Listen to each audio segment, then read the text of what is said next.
got deep into the weeds on artificial intelligence yesterday, and we are going to be taking a closer look at that because it is transforming everything about how finance is done. We've got just really a blue chip 5-star panel coming up here today. They're going to be led by Seagull Song. Seagull Song is an international partner at Kingwood Mallesons, one of the most progressive and impressive law firms based here in Hong Kong. She's got, like I said, a 5-star panel coming up here.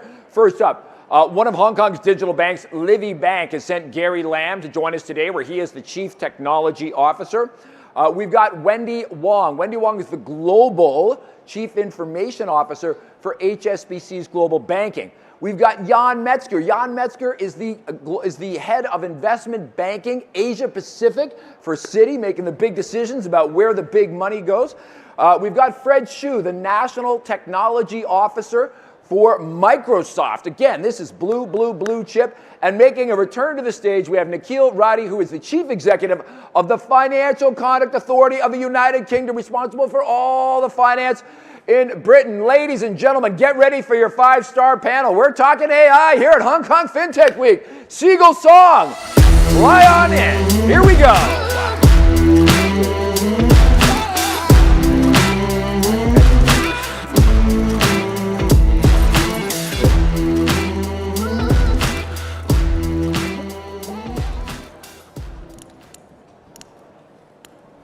Hello, good morning, everyone. I hope everyone can hear me. I'm Seagull from Kingwood Mallesons, and here is my team, a great line of speakers today.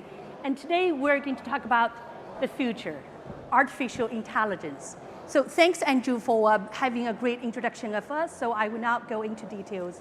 If you want to look at the speaker's bio, please go to the website, and we'll directly dive into the very exciting discussion we are having this morning. So first of all, I'm going to ask each of our panelists to give 1-minute summary as to what they have observed during the past 12 months as to what AI, artificial intelligence, what kind of impact, the most significant changes that AI has brought to the finance industry. I'll start from Mr. Rathi, please.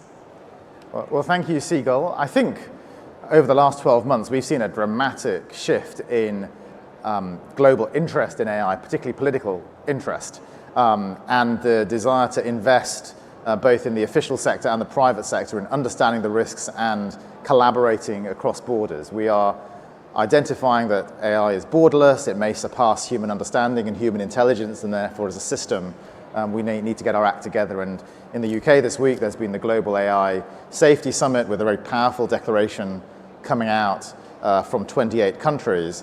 And I think that's important for us in the finance sector, because what we need to know is that the questions around security, the questions around global cooperation are being tackled, which then enables us, I think, to have a platform on which we can support and enable innovation using AI, both in consumer markets and in wholesale markets. Thank you. Thanks. Thank you. Yan, please. Fantastic. Well, look, one thing that I find very exciting, if you look at the last 20 years, and the amazing disruptions tech have brought, none of it has actually been around tech. Whether it's e-commerce, transportation as a service, social media, none of these great firms invented new tech. They took existing tech, they found a new business model, they attached lots of capital to it, and maybe broke the law driving it forward, but they did amazing things. Now we're about to enter a 20-year period where you're going to have huge changes in real technology. It's going to be in AI, in medicine, in materials.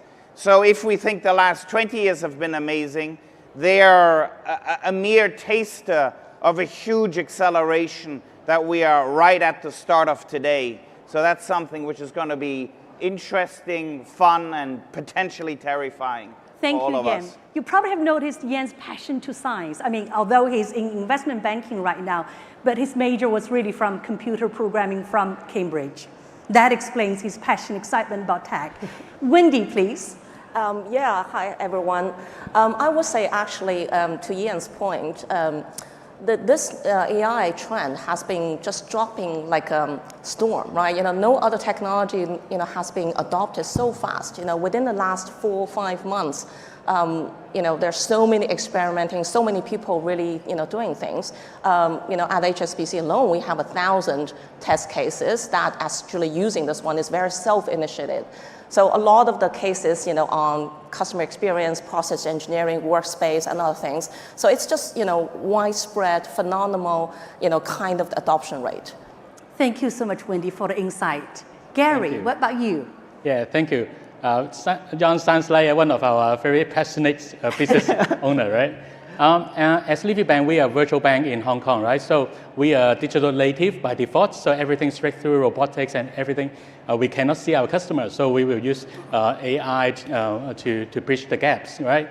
And in the last 12 months, I would say, with many vendors in Hong Kong helping us to build models and facilitate the infrastructure, I would see there's a lot more business use case that we can support our business in the future. Thank you.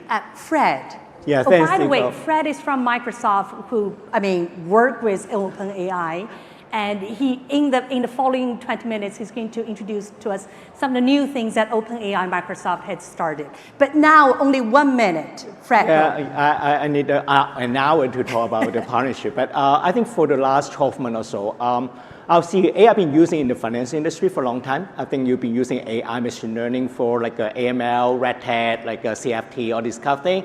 But since our partnership with OpenAI, we're able to bring this technology to Hong Kong and this part of the world. I think our life is getting busy. My life is getting busier, and your life getting more busy as well. So I see the main difference is I see this AI will be accelerated in every application, every single use cases will be able to leverage generative AI technology to accelerate the adoption of AI in many years to come. Thank you so much. So that was the first round of very quick 1 minute summary as to the panelist perspective as to the biggest change impact that AI has brought to the finance industry. The next round, that speaker will have, each of you have 3 minutes, 3 minutes longer this time, to share with the audience as to what are some of the benefits, challenges, risks that you think AI has brought to the industry or to your own specific institution? I will start with Gary.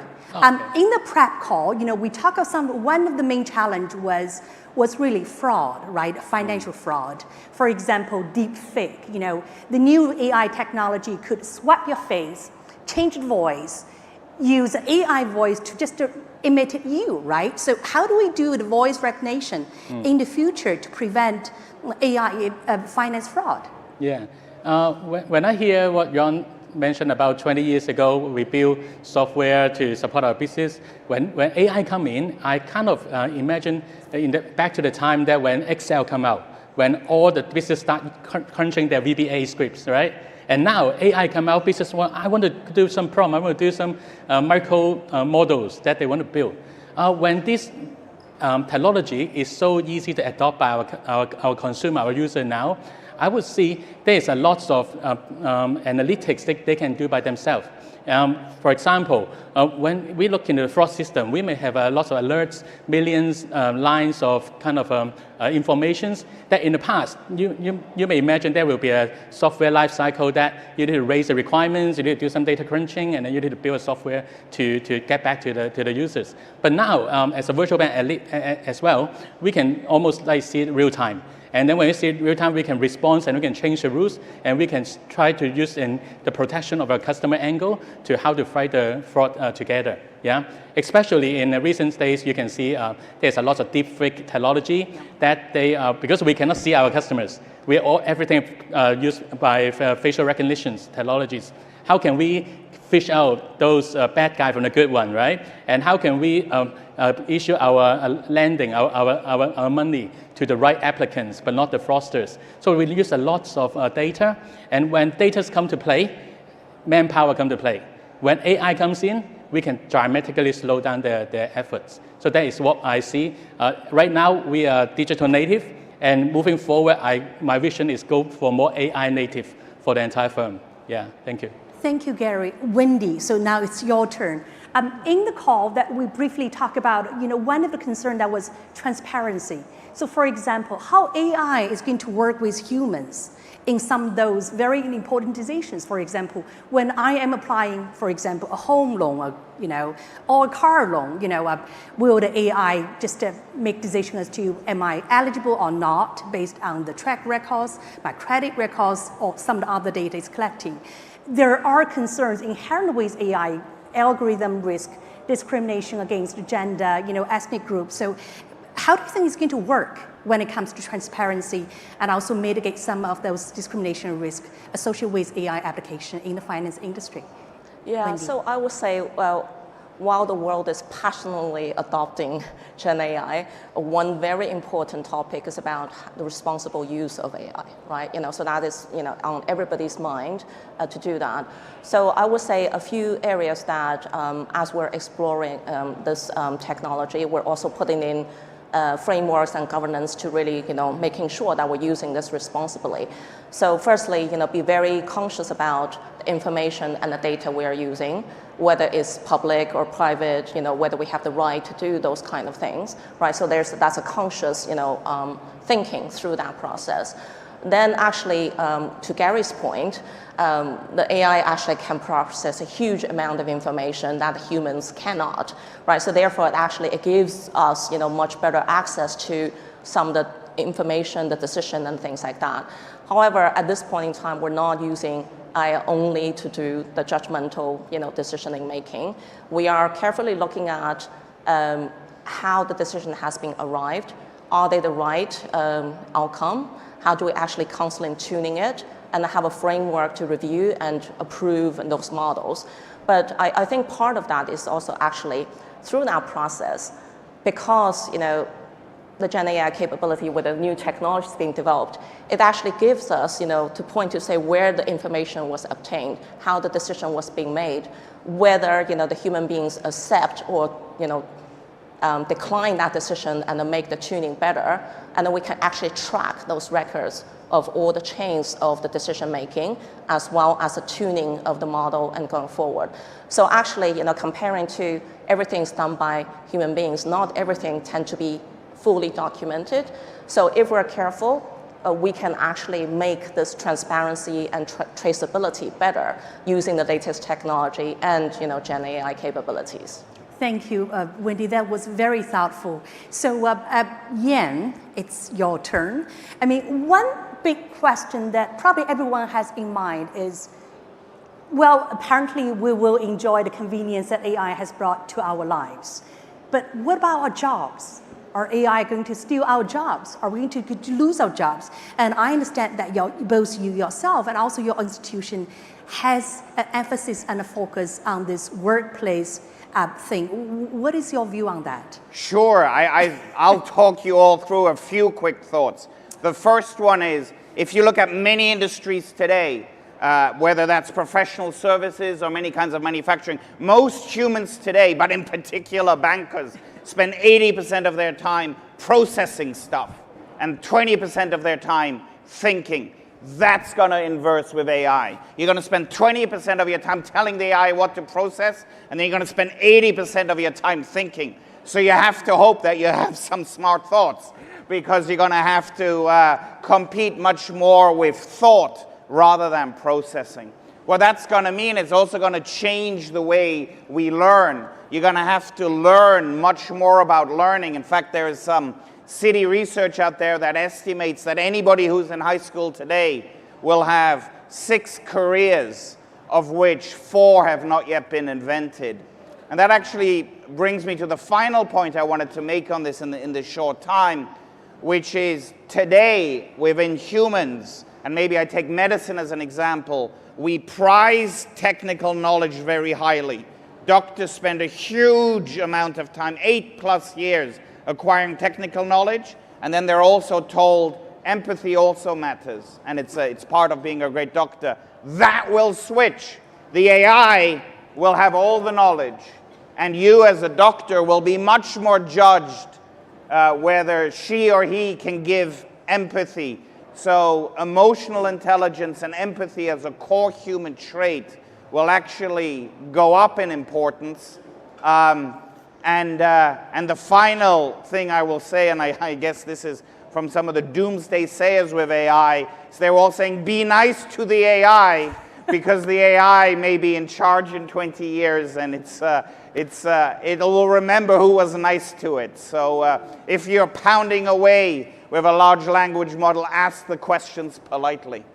I don't know if Yang is too optimistic or kind of rational optimistic about AI, but I hear you loud and clear, yes, we should be nice, not only to AI, but also to the service providers who create AI, so they have their sense and sensation to make sure the AI work with us, not engage us. So now I'm going to direct the question to you, Fred.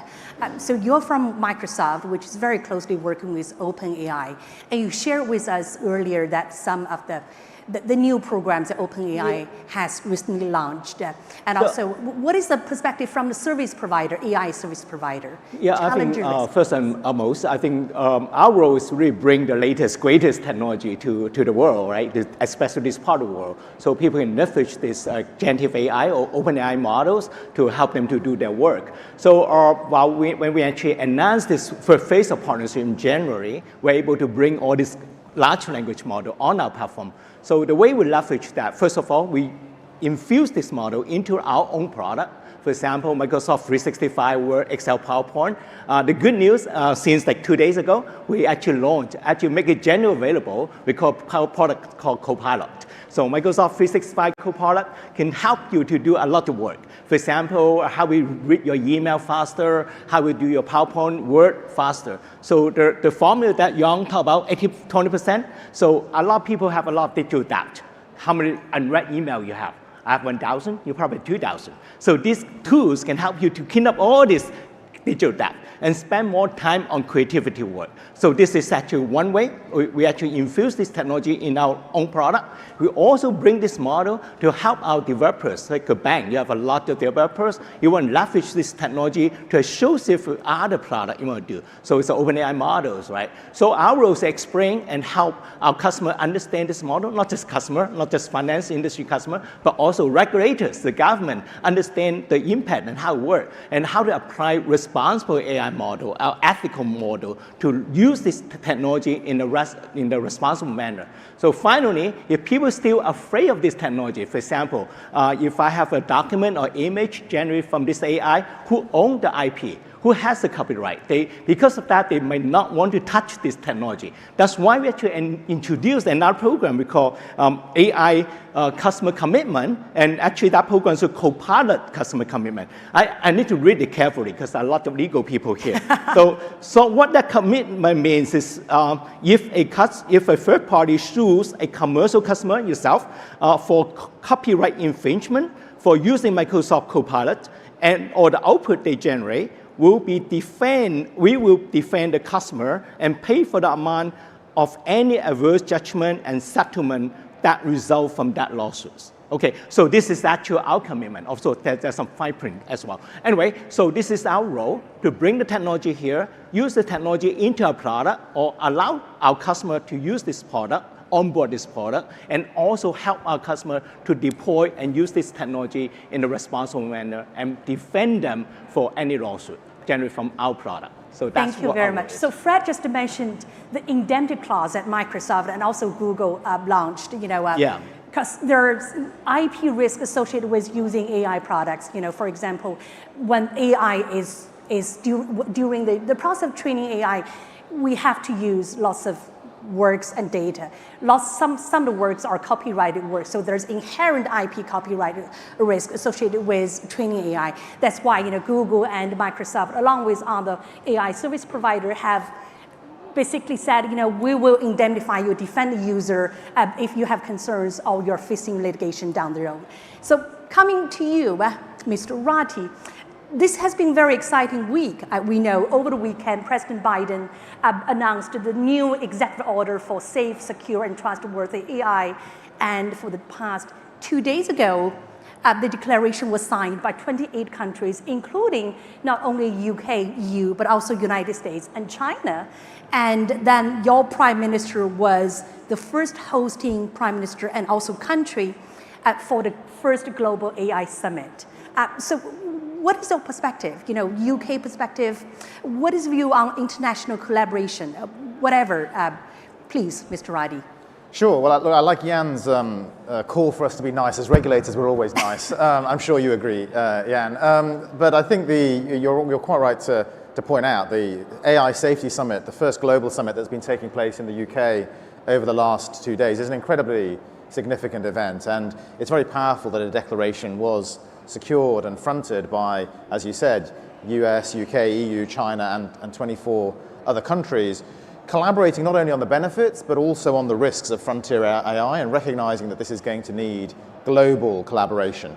Within the regulatory community, I just came back from International Securities Regulators meeting in Madrid, and this was, we spent a day on this topic. And for every benefit, and there are so many benefits, hyper-personalization of products and big consumer benefits, there are also challenges, whether that's differentiation or discrimination. In the markets area, ability to have much more efficient markets, cheaper cross-border payments, greater automation, all of those things. At the same time, though, we've seen in wholesale markets around the world greater use of programmatic trading.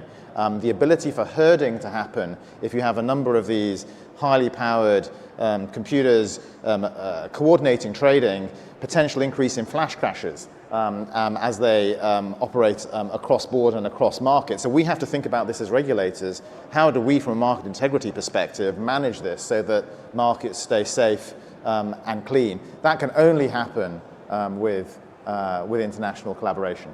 I totally agree with you on international collaboration. I mean, it's like the climate change. I mean, no single country could solve the problem, address all the risks and concerns, single-handedly. So we have 1 minute and 45 minutes. Now, this is really my favorite time when I was moderating a panel. That's what I call crystal ball reading time. Each of the panelists will have 30 seconds to share with the audience their predictions, projections, warning, 30 seconds, whatever they want to share with, as to what is your view, AI's impact in the future, down the road, in the next 1 year, 2 years, 5 years. Mr. Rathi, go. I sometimes joke that we should be renamed FCAI, but I don't think that will happen. I think we can expect every 12 to 18 months some very disruptive change in the way we organize our institutions and in the market behavior. And therefore, our workforce will need to constantly reskill. And that shift in mindset of constant reskilling and retraining, I think, is going to be fundamental. Thank you. Yeah. All right, I'll give you a few. Driving will be outlawed in our lifetime. Everybody under 30 today will live to 120. The rest of us will die on schedule. Oh. And thirdly, general practitioners will cease to exist. Wow. Wow. Wendy, I hope it's an up note. Go ahead. I would actually say it will change a lot of the industry, how we operate.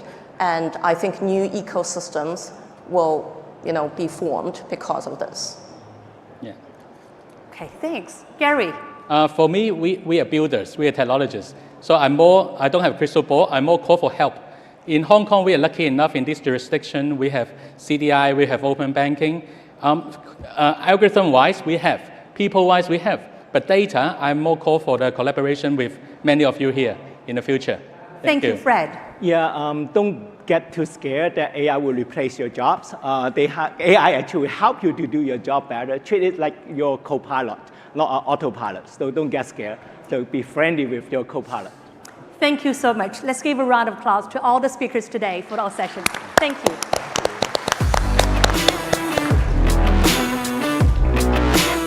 Absolutely fantastic, Seagull. Great job with the